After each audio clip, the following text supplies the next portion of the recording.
Oi, pessoal!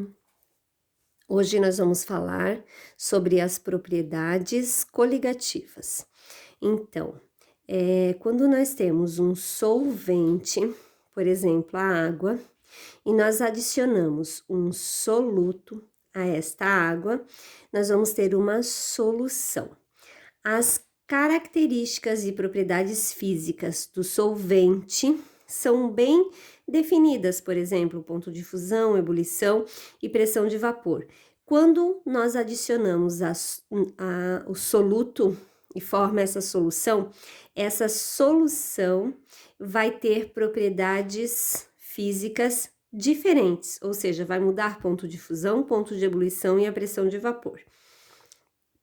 Podemos chegar à conclusão, então, que as propriedades coligativas são as propriedades do solvente que se modificam na presença de um soluto não volátil. Não volátil é que não evapora facilmente. Podemos dizer ainda, são propriedades que surgem pela presença de um soluto e dependem única e exclusivamente do número de partículas que estão dispersas na solução, não dependendo da natureza do soluto. Nós temos as seguintes propriedades coligativas: tonoscopia, ebulioscopia, crioscopia e a osmose. A intensidade com que as propriedades coligativas ocorrem dependem unicamente da quantidade de partículas presentes na solução, mas não depende da natureza dessa partícula. Tais fenômenos podem ser explicados pela interação que ocorre entre as partículas do soluto e das moléculas do solvente. Essas interações dificultam a passagem do solvente para o estado de vapor, assim como o seu congelamento, ou seja, para a sua solidificação. Então, nós vamos falar primeiro da tonoscopia ou tonometria. A tonoscopia é o estudo da diminuição da pressão máxima de vapor de um solvente, provocada pela adição de um soluto não volátil. Vamos observar aqui no gráfico. Nós temos a temperatura, 30 graus Celsius nesse ponto, e aqui nós temos a pressão, 4,2 kPa, e aqui 4 Pascal.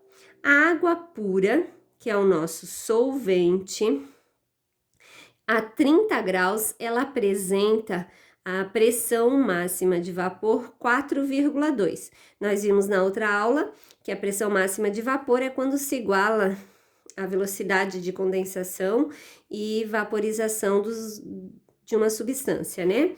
Em um ambiente fechado. Então, a temperatura a 30 graus, nós temos que a água pura está numa pressão, a pressão de vapor dela é 4,2. Quando nós adicionamos um soluto a ela, pode ser, por exemplo, a glicose, ou a sacarose, ou sal, vai acontecer um abaixamento na pressão de vapor. Então, a 30 graus, a água, que antes tinha pressão 4,2, agora a solução vai passar a ter a pressão 4, houve uma diminuição.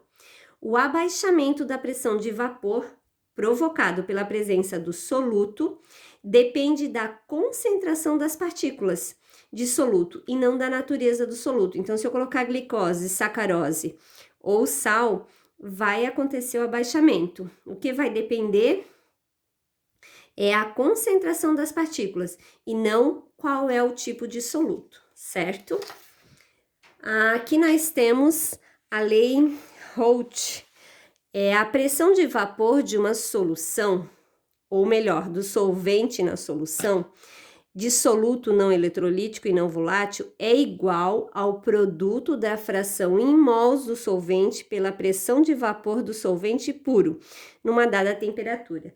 Então, o que é a pressão de vapor de uma solução? A pressão de vapor de uma solução vai ser igual à fração molar do solvente, que antes nós falamos que era água, multiplicado pela pressão de vapor do solvente puro, certo? Então, eu tenho a fração molar do solvente. A gente já estudou o que é a fração molar.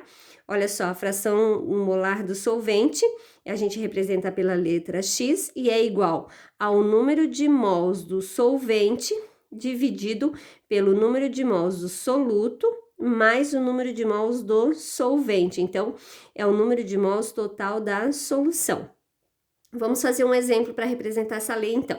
Considere que foi adicionado 5 mols de glicose em 95 mols de água em A. Então, olha o que acontece. Isso está a 30 graus. A pressão de vapor da água pura é 4,2 kPa, que a gente viu no gráfico anterior, certo? Fazendo o uso da lei, vamos calcular a pressão de vapor do solvente na solução. Primeiro de tudo, nós vamos determinar a fração molar da glicose, que foi adicionada à água. A glicose é o soluto e a água é o solvente.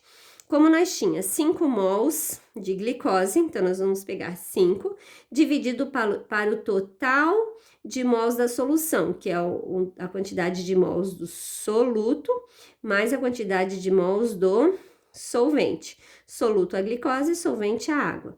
Então, 5 dividido para 100, 0,05. Essa é a fração molar da glicose. E a fração molar da água, que é o nosso solvente, 95 dividido para 5 mais 95, ou seja, é o número de mols do solvente mais o número de mols total da solução, soluto mais solvente. Então, 95 dividido para 100 é igual a 0,95. Utilizando essa fórmula aqui em cima, nós vamos ter que a pressão da solução é igual a fração molar do solvente vezes a pressão do solvente puro. Então, vamos ver qual vai ser o valor da pressão da solução. A fração molar do solvente deu 0,95, vezes a pressão de vapor do solvente puro, que era 4,2. Então, multiplicando, nós vamos ter que a pressão de vapor da solução de água com sal vai ser 4 kPa. E na solução B, se eu colocasse 5 mols de sacarose, é outra substância, é 95 mols de água, então eu coloquei a mesma quantidade de água. A fração molar da água, 0,95.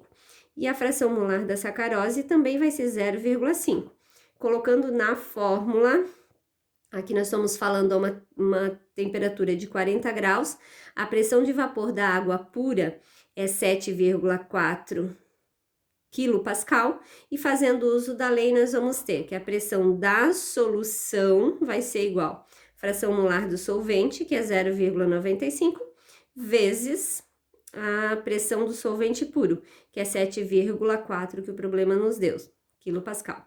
Multiplicando, eu vou ter 7 kPa. Então, a gente pode determinar a pressão após a adição do soluto. Nesse caso aqui, a pressão era 4,2, diminuiu para 4, e nessa situação era 7,4 e diminuiu para 7. Então, houve um abaixamento da pressão de vapor, e a gente chama isso tonoscopia, ok? Em uma solução aquosa de NaCl, que é sal, que tá aqui, a quantidade de moléculas de água que passa para o estado de vapor, molécula que está passando para o estado de vapor, é menor que na água pura, nessa situação aqui, a mesma temperatura. Então, se as duas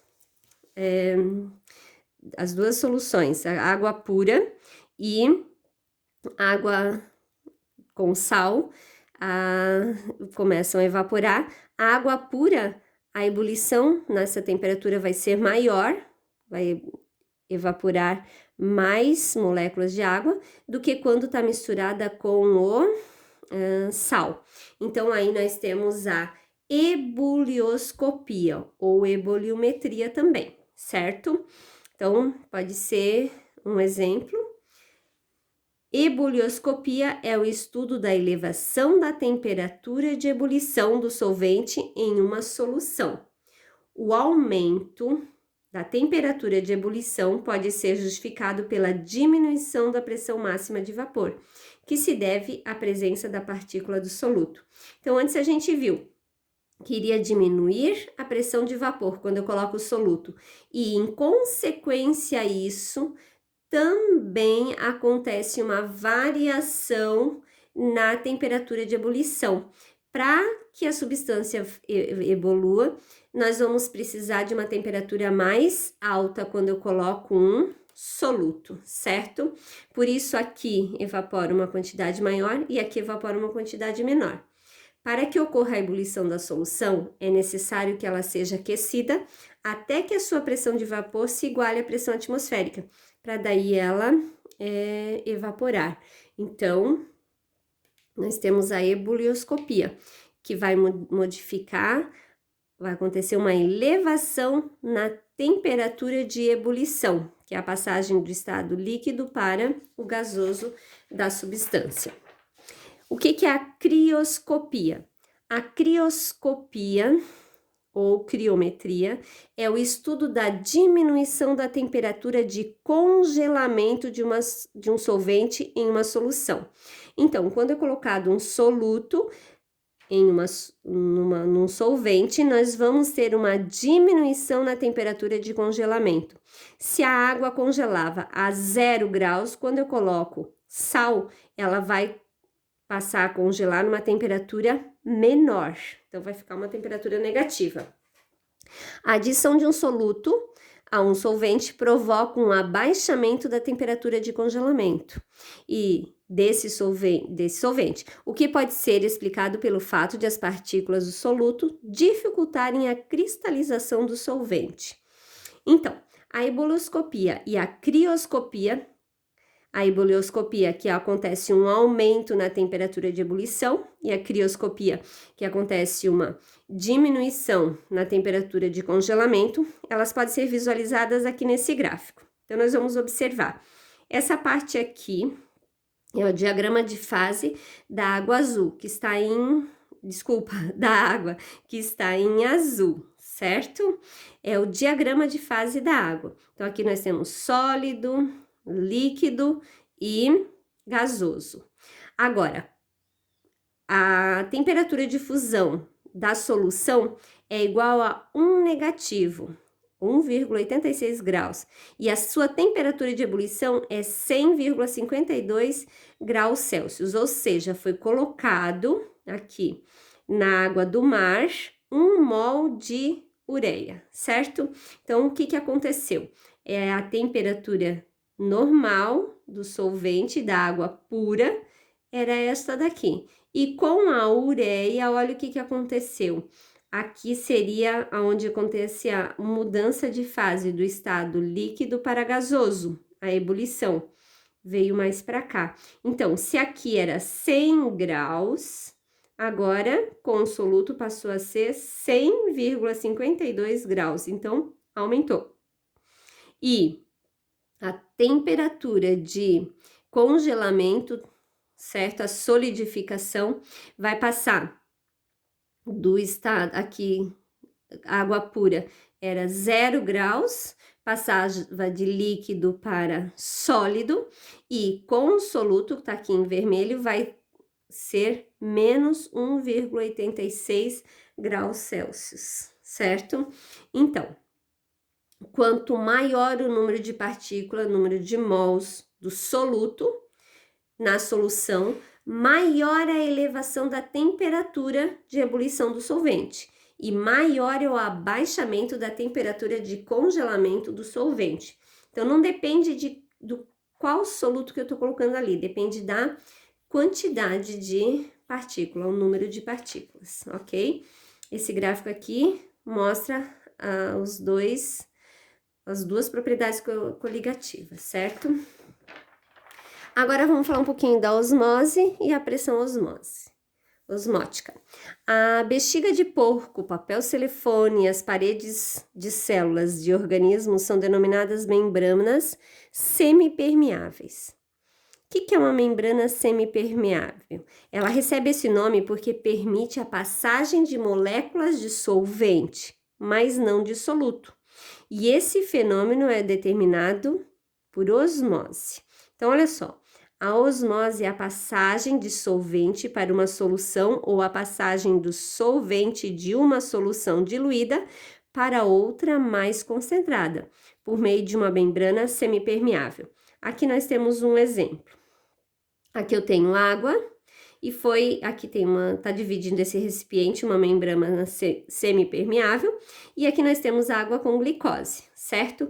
Com o passar do tempo, o nível da água vai diminuir e o nível da solução de água com glicose vai aumentar. Por quê? A água pura, ela tende a ir em maior quantidade para o espaço, para o meio mais concentrado, que é onde tinha maior concentração de glicose. E a glicose não consegue passar para cá, certo? Aqui acontece um equilíbrio, ó, a quantidade que passa para lá e para cá de água pura é a mesma, porque essa membrana semipermeável não permite a passagem do soluto, certo? Aqui tem outro exemplo, um funil contendo uma solução aquosa de glicose, zelado como uma membrana semipermeável. Então, aqui embaixo tá a membrana semipermeável, foi coberto aqui, né? E introduzido num becker contendo água. Aqui, nesse recipiente, esse becker tem água. Com o passar do tempo, a água flui para a solução. A água vai entrar aqui dentro desse funil, certo? E o nível desse sobe, tá aqui, subindo, até que a pressão exercida pela coluna, essa coluna que foi chamada de π, impeça a entrada de mais solvente. Então, esse π aqui é a pressão osmótica, é a pressão externa que deve ser aplicada a uma solução para evitar sua diluição. Então, eu teria que aplicar essa quantidade, uma força para que esse soluto volte, esse solvente volte para a solução e não entre aqui. Então, eu tenho a pressão osmótica. Vamos falar um pouquinho mais aqui, segundo Van 't Hoff, a pressão osmótica está relacionada com a molaridade da solução, que a gente já estudou, e com a temperatura na escala Kelvin, da seguinte maneira: a pressão osmótica é igual a molaridade vezes R, que é uma constante, vezes a temperatura em Kelvin, certo? Bom, a gente tem ainda a osmose reversa, que ocorre quando se aplica uma pressão do lado da solução mais salina, então vou exercer uma pressão aqui, ou concentrada, né? Revertendo-se a tendência natural. Neste caso, a água da solução salina passa para o lado da água pura, ficando retidos os íons do sal nela dissolvidos. A pressão a ser aplicada equivale a uma pressão maior que a pressão osmótica, característica da solução. Então, se eu exercer uma pressão aqui, a água que estaria vindo para cá, ela vai ficar aqui desse lado, ela vai retornar ali, ok? Agora eu vou deixar para vocês umas indagações, que são indagações finais, mas que vocês vão estar escrevendo para mim como uma atividade. A partir do que a gente viu sobre as videoaulas sobre propriedades coligativas, você vai responder: por que a água do mar permanece líquida mesmo quando a temperatura ambiente está abaixo de zero? Por que nos países mais frios se adiciona sal à neve? É possível impedir que a água congele nos radiadores de automóveis em lugares muito frios? Por que a água em ebulição para de ferver quando se joga sal ou açúcar sobre ela? É possível eliminar água de um alimento mantendo suas propriedades e nutrientes? É possível conservar uma carne utilizando apenas sal? Por quê? Quem congela primeiro, água quente ou água fria? É recomendado para um náufrago ingerir água do mar? Por quê? O que o náufrago pode fazer caso disponha de equipamentos adequados? Por que é possível patinar no gelo água sólida. Impossível patinar no gelo seco, CO2. Até breve.